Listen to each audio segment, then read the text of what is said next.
அத்தியாயம் 69. ஒரு பழைய நண்பன். தனக்குப் பின்னால் என்ன இருக்கிறது என்று பார்க்க எரிக் விரைவாகத் திரும்பினான். ஆனால் மினோடார் ஏற்கனவே தனது முஷ்டியை அவனை நோக்கி நீட்டிக் கொண்டிருந்தது. தாக்குதலைத் தடுக்க எரிக் சரியான நேரத்தில் தனது வாளை உயர்த்த முடிந்தது. தாக்குதலைத் தடுக்க முடிந்தாலும் அது பயனற்றது.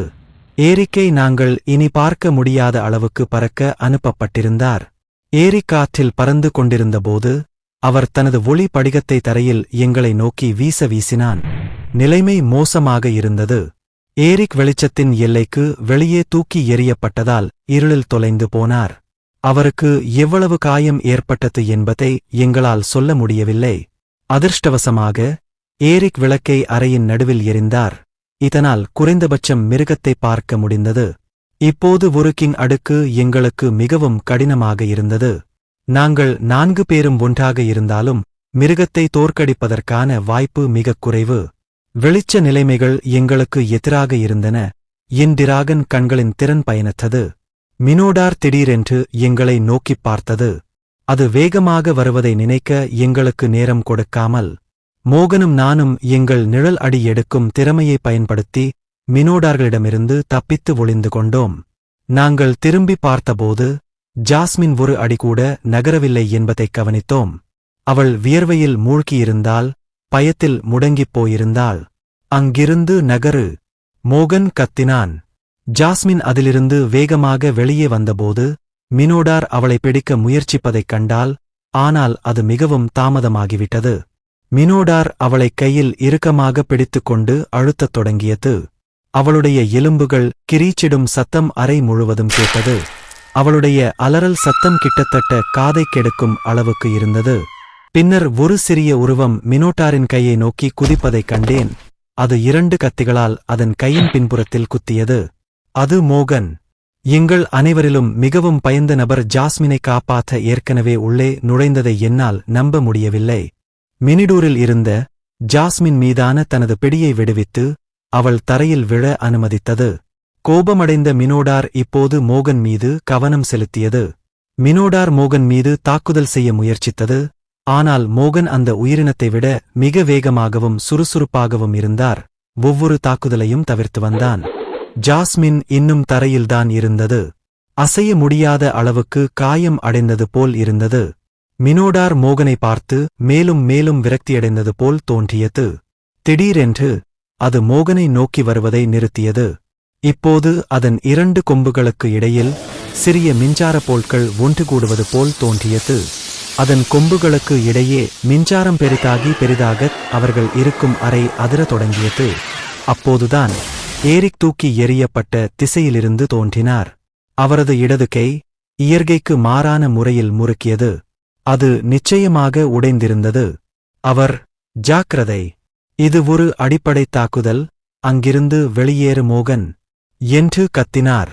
எரிக்கின் எச்சரிக்கையைக் கேட்ட மோகன் உடனடியாக எங்களை நோக்கி விரைந்தார். ஏதோ காரணத்தால் அந்த மிருகம் மின்சாரத்தை சேகரித்துக் கொண்டிருக்கும் போது அதனால் நகர முடியவில்லை என்பது போல் தோன்றியது. அதே நேரத்தில் ஜாஸ்மின் இன்னும் மினோட்டாரிலிருந்து சில அடி தூரத்தில் தரையில் படுத்திருப்பதை நாங்கள் அனைவரும் திடீரென்று உணர்ந்தோம். மினோட்டாரின் தாக்குதல் நிச்சயமாக இன்னும் தொலைவில் இருந்தது. மினோட்டோர் தனது தாக்குதலை அதிகரிப்பதை ஜாஸ்மின் பார்க்க முடிந்தது. அவள் எங்களை நோக்கி ஊர்ந்து செல்ல தன்னால் முடிந்த அனைத்தையும் செய்தாள். பீதியடைந்த முகபாவத்துடன் எரிக் அவளை காப்பாற்ற விரைந்து செல்ல முயன்றார். ஆனால் மோகன் அவரது வழியில் குறுக்கிட்டார். நாம் அவளைக் காப்பாற்ற வேண்டும். இதைக் கேட்டு கூச்சலிட்டார். ரொம்ப தாமதமாகிவிட்டது. நாம எல்லாரும் சாகணும்னு நீங்க விரும்புறீங்களா? மோகன் கத்தினான். மோகனின் வார்த்தைகள் உண்மை என்று எரிக்கும் தெரியும்.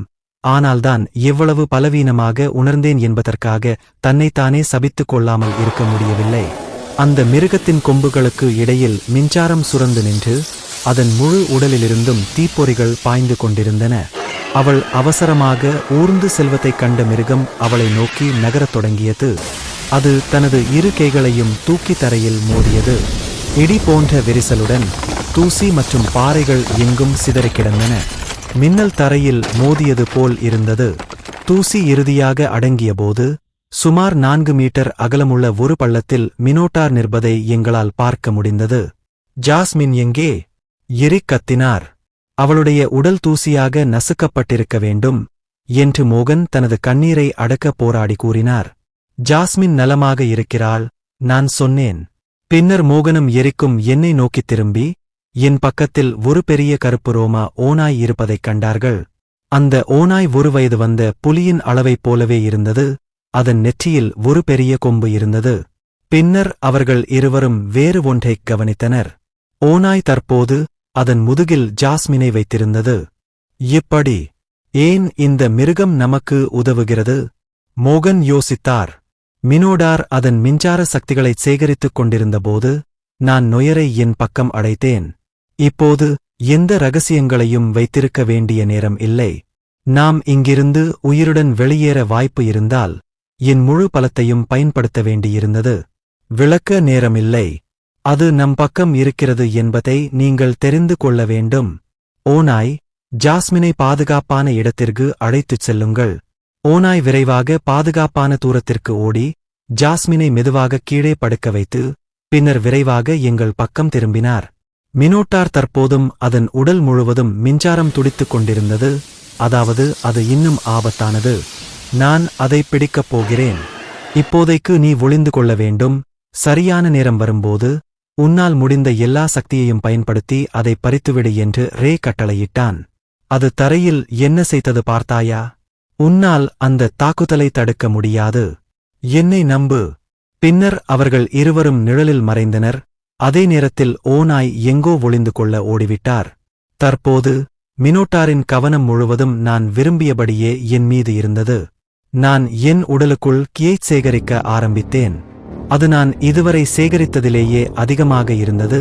ஆனால் அது போதுமானதாக இருக்கப் போவதில்லை. கடைசியாக நான் மானாவை பயன்படுத்தியபோது அது என் மரணத்திற்கு அருகில் சென்றது. இருப்பினும் இப்போது நான் மிகவும் வலிமையாக இருந்தேன்.